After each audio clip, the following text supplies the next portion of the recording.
Ketemu dengan saya, nama saya Sudarma Aji Salim. Umur saya 67 tahun. Pendidikan saya dari Akademi Seni Rupa dan Desain Mode Indonesia Jakarta. Profesi saya sejak tahun 74 kami sebagai penjahit pakaian pria.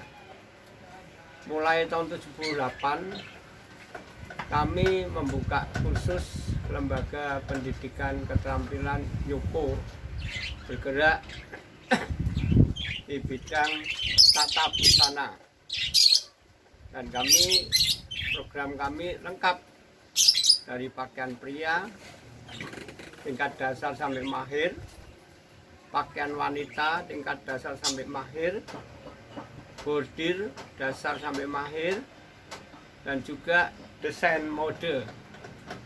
Dan sejak tahun 80 kami buat program yang baru, program pelatihan wirausaha garment, karena kami membaca bahwa yang akan datang dari tahun 80 kami melihat bahwa penjahit itu akan sudah tidak dibutuhkan lagi oleh masyarakat.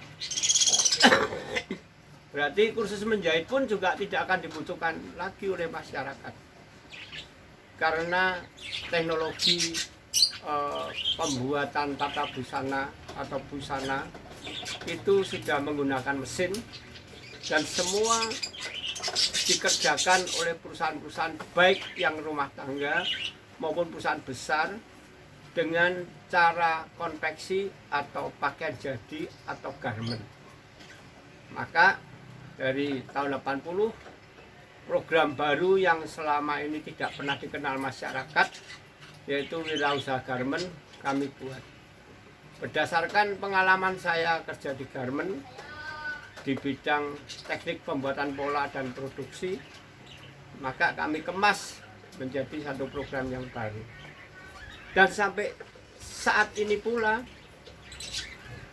ternyata kita melihat bahwa kursus menjahit itu sudah punah, karena penjahit-penjahit pakaian jadi pun juga sudah tidak ada, karena konsumen sudah mengalihkan bukan ke toko bahan jadi atau ke toko kain, tapi dia ke toko busana jadi untuk mendapatkan pakaian. Sehingga penjahit yang ada hanya mengerjakan permak-permak saja. Dan kami membuka kursus tahun 1978. Awalnya kami membuka kursus di Jalan Karangkojo Utara selama 3 tahun. Setelah itu kami pindah tahun 81, kami pindah di Kampung Utri nomor 31. Dan ternyata kursus itu pun juga akhirnya punah, dalam arti tidak ada murid karena terakhir kena suasana pandemi corona.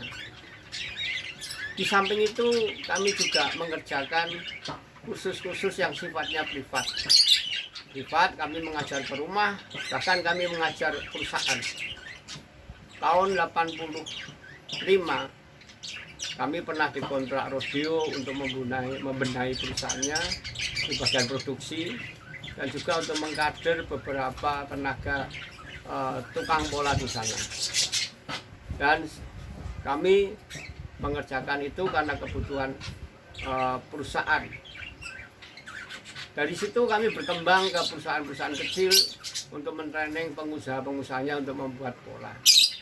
Sehingga program untuk wirausaha garment beralih kepada program pembuatan pola-pola garment. Yang saat ini banyak tukang pola di garment sulit mencari tenaganya. Kalau penjahit, operator jahit banyak, tukang potong banyak, tetapi tenaga pola itu sangat sulit. Nah, sekarang kami yang bertahan, kursus yang masih ada yang kami tangani, yaitu kursus wirausaha garment, di mana banyak ibu-ibu atau para mahasiswa yang menjual pakaian online, pakaian jadi dengan sistem online, lalu membuat sendiri. Biasanya mereka datang kepada kami untuk membutuhkan training pembuatan konveksi kecil-kecilan. Nah, ini yang kami kerjakan dalam bentuk kursus. Kami mengajar ke rumah-rumah privat dan selama sekitar 36 jam atau 12 kali 3 jam itu sudah bisa menguasainya. Dan sampai saat ini kami masih mengerjakan kursus itu. Sedangkan kursus yang lain sudah tidak ada peminatnya lagi. Memang sempat kami kerjasama dengan Depnaker sejak 20 tahun yang lalu menyiapkan operator jahit untuk garmen. Di antaranya PLK Gayam Sari, kami pernah merintis di sana sama Depnaker, dan sampai sekarang sudah berjalan kursus untuk pelatihan operator jahit. Bahkan di tempat-tempat yang lain, misalkan di desa-desa di Kecamatan Batang ada sekitar 15 kelompok ibu-ibu, setiap kelompok 20 orang. Kami kerjasama dengan Kecamatan Batang untuk mengerjakan ada sekitar 8 desa di sana. Demikian juga di daerah-daerah yang tidak terjangkau oleh pelatihan-pelatihan ini, kami juga mengerjakan beberapa pelatihan ya, dengan tokoh-tokoh masyarakat setempat dengan menggunakan balai desa. Bahkan tempat juga kami mengajar karena satu kebutuhan pelatihan jahit di Nusa Kambangan, di LP Batu, di LP Besi, di LP Narkotika. Ada LP Narkotika di sana. Ya, bukan yang di Pasir Putih. Jadi, kami mengerjakan di sana karena memang kebutuhan. Karena di sana tidak bisa masuk seorang pelatih atau pengajar wanita. Sedangkan pengajar pria agak sulit didapatkan. Dan atas informasi beberapa teman kami bisa masuk di sana, dan kemurahan daripada kalapas. Bahkan kalapas pun juga sempat pesan sama kami gitu, agar kami tetap di sana. Tetapi karena masalah program dan keamanan, kami hentikan itu. Ya, sekiranya ini sekedar wawancara kami atau pengenalan kepada kami. Semoga bisa menjadi berkat dan kami masih bisa berkiprah kepada masyarakat, negara dan bangsa ini. Selagi masih napas masih ada pada kami. Terima kasih. Tetap semangat. Sip. Lagi Pak, panjenengan kegiatan selama ini menggeluti ini kan pasti memiliki kesan-kesan yang menyenangkan dan kesan-kesan yang menyedihkan. Istilahnya kalau menyedihkan kan berarti risiko.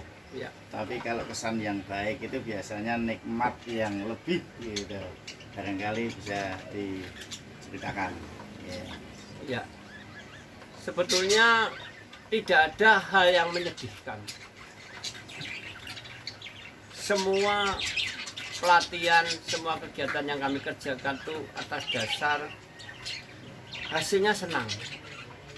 Karena kami terbiasa menikmati kepedihan itu, bahkan mensiasati kepedihan itu, mengemas kepedihan itu menjadi satu kesukaan.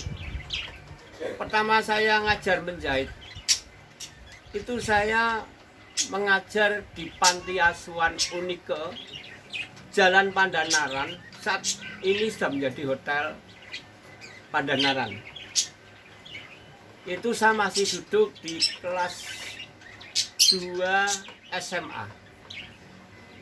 Di sana saya ngelatih hampir 1 tahun dan tidak dibayar. Ya, setiap kali saya datang jam 2 itu belum bisa pelatihan karena kami masih ngejar-ngejar anak-anak yang di sana masih layangan. Kami tunggu sampai layangan diturunkan, kami dorong-dorong untuk mandi, saya tunggu, akhirnya dia siap baru kami latih. Itu hampir setahun kami lakukan. Bahkan pertama saya membuka terima jahitan, membuka jasa penjahit di rumah ini.